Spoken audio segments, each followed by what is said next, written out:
फसवणुकीसाठी ओळख लपवून आंतरधर्मीय विवाह करणं चुकीचं। लव्ह जिहाद कायद्यासाठी स्थापन केलेल्या समितीचं मुख्यमंत्री फडणवीसांकडून समर्थन।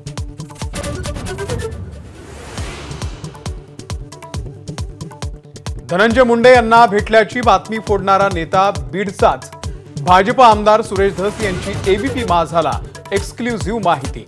धस लवकरच फडणवीसांना भेटून बीडच्या त्या नेत्याची तक्रार करणार।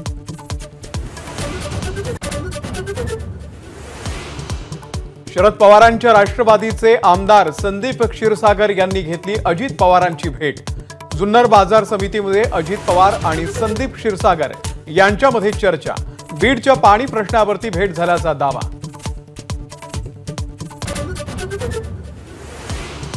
सुरेश धस यांच्या षडयंत्राच्या आरोपावरती मनोज जरांगेंची सडकून टीका।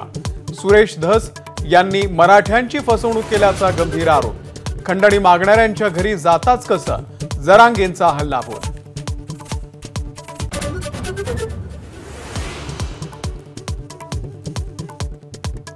पक्षाने संधी दिली नसल्याच्या वक्तव्यावरून शिवसेना नेते भास्कर जाधव यांची सारवासारव। मात्र पक्षाने पूर्ण क्षमतेने काम करण्याची संधी दिली नसल्याच्या दाव्यावर अजूनही जाधव ठाम।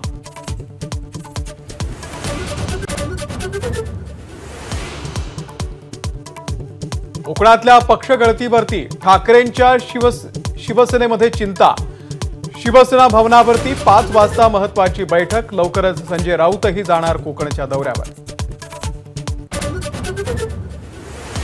नवी दिल्ली स्टेशनवरच्या चेंगराचेंगरीमध्ये हा षडयंत्राचा भाग। शिंदेंच्या शिवसेनेचे नेते संजय निरुपम यांचा आरोप। अचानक प्लॅटफॉर्म बदलणाऱ्या अधिकाऱ्यांची चौकशी करण्याचीही केली मागणी। नवी दिल्ली स्टेशनवरती चेंगराचेंगरीमध्ये 18 जणांचा बळी।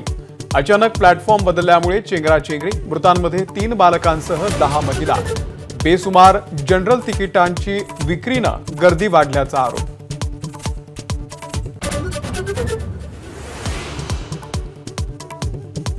कोळसा तंदूर भट्टी वापरणाऱ्या रेस्टॉरंट आणि ढाब्यांना मुंबई महानगरपालिकेची नोटीस। जळाऊ लाकूड वापरणाऱ्या बेकऱ्यांनाही तंबी। इलेक्ट्रिक किंवा पीएनजी एलपीजी वापरण्याची सूचना। 8 जुलैपासून होणार कारवाई।